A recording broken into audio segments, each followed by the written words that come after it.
Good morning, crime community. I'm here to talk about Edgar Allan Poe. Not really. I'm still on strike till we get rid of all the brown shirts out of this country. So anyway, I'm just going to read a poem by Emily Bronte or Charlotte Bronte, and then we're going to discuss what is a non-facsimile book. So I'm going to start with a poem here. It's called Watching and Wishing. On would I were the golden light that shines around thee now, as slumber shades the spotless white of that unclouded brow.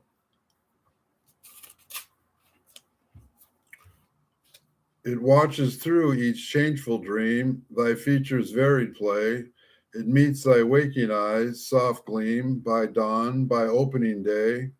Oh, would I were the crimson veil above the couch of snow, to dye that cheek of soft so pale with my reflected glow.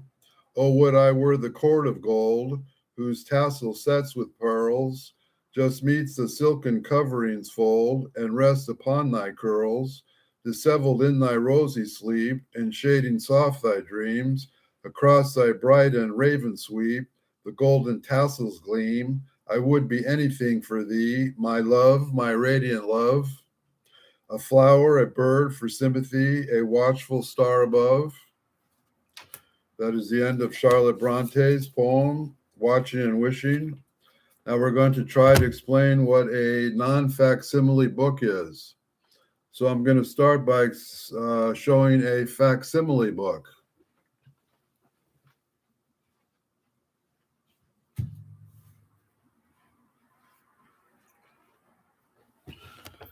Here is the facsimile book. It's actually what they consider like one of the first printings of the book. This is called Life and Letters of Maria Edgeworth, Volume 1. It's in 2 volumes. So we'll open it up here, and you can see that there's a little cover, dust cover, with a picture of Miss Edgeworth there.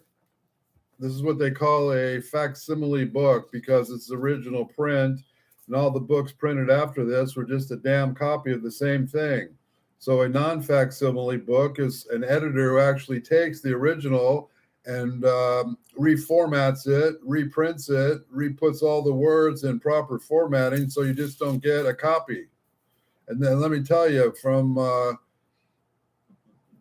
buying old books and trying to read them, facsimiles are no good. You need to get non-facsimiles. That's what I can tell you.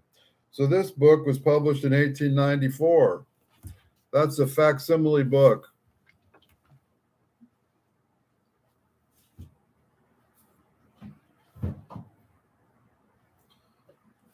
What are non-facsimile books? I have a couple of them here, and I have a couple more on order from a bookstore. Here's a book. This is a beautiful book. Percy Bysshe Shelley, The Complete and Poetical Works of Percy Bysshe Shelley.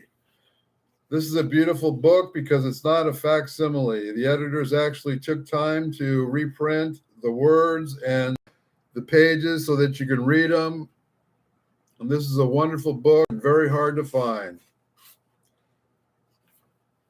And it is in 2 volumes. So the original work was in 1 volume, so when they reprinted it, I guess they must have to left out the first volume. I don't know where the first volume is, but I'm happy to get the second volume because you can't read the facsimile.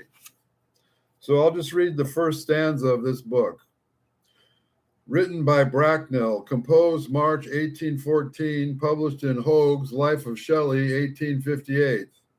The dewy looks sink in my breast, thy gentle words stir poison there. Thou hast disturbed the only rest, that was the portion of despair.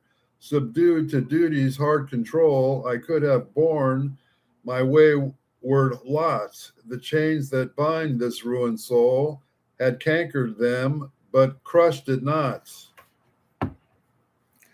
And we'll just read at the back of the book. Composed May 1814, published from the S. Dale manuscript by Dowden, Life of Shelley, 1887. Thy look of love has power to calm thy stormest passions of my soul, Thy gentle words are drops of balm in life's too bitter bowl. To grief is mine, but that alone. These choicest blessings I have known. Harriet, in all who long to live in the warm sunshine of thine eye, that price beyond all pain must give, beneath thy scorn to die. Then hear thy chosen own too late, his heart must worthy of thy hate.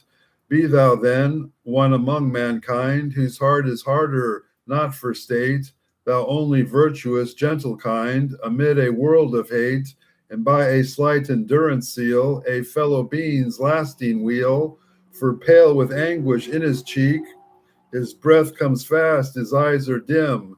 Thy name is struggling ere he speak. Weak is each trembling limb. In mercy let him not endure the misery of the fatal cure. O trust for once no erring guide. Bid the remorseless feelings flee. 'Tis malice, 'tis revenge, 'tis pride, 'tis anything but thee. O deign a nobler pride to prove, and pity it thou canst not love. That's another non-facsimile book. Let me tell you, when you're reading old books, you want a non-facsimile.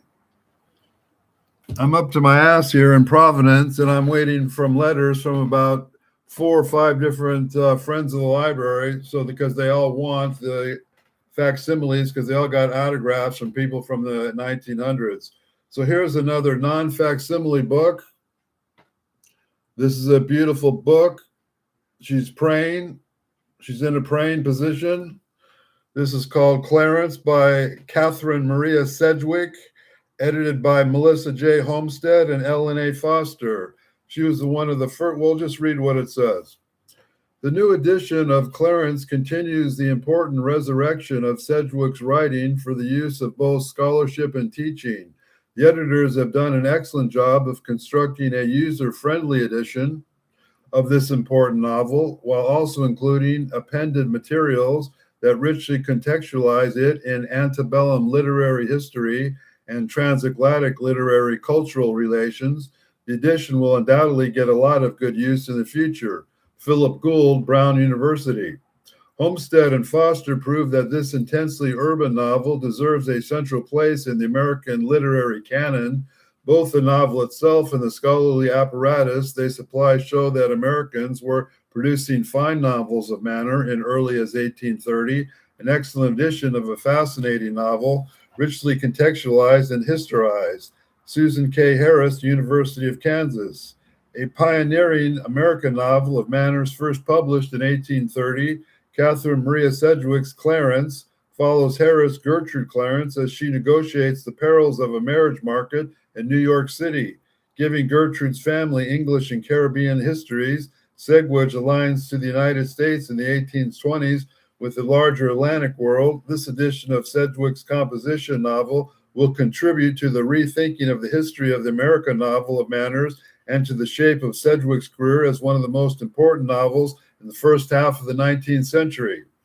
This Broadview edition offers a rich selection of contextual materials, including selections from Sedgwick's correspondence and journals, reconstructing the origins of the novels, engravings and lithographs of key sites in the novel, American British reviews of the novel, and documentation of the author's revised edition of 1849.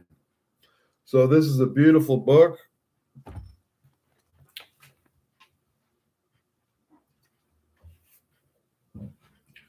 I'm going to show one more book by Miss Sedgwick that I'm currently reading. It's one of the best books I've written in my lifetime.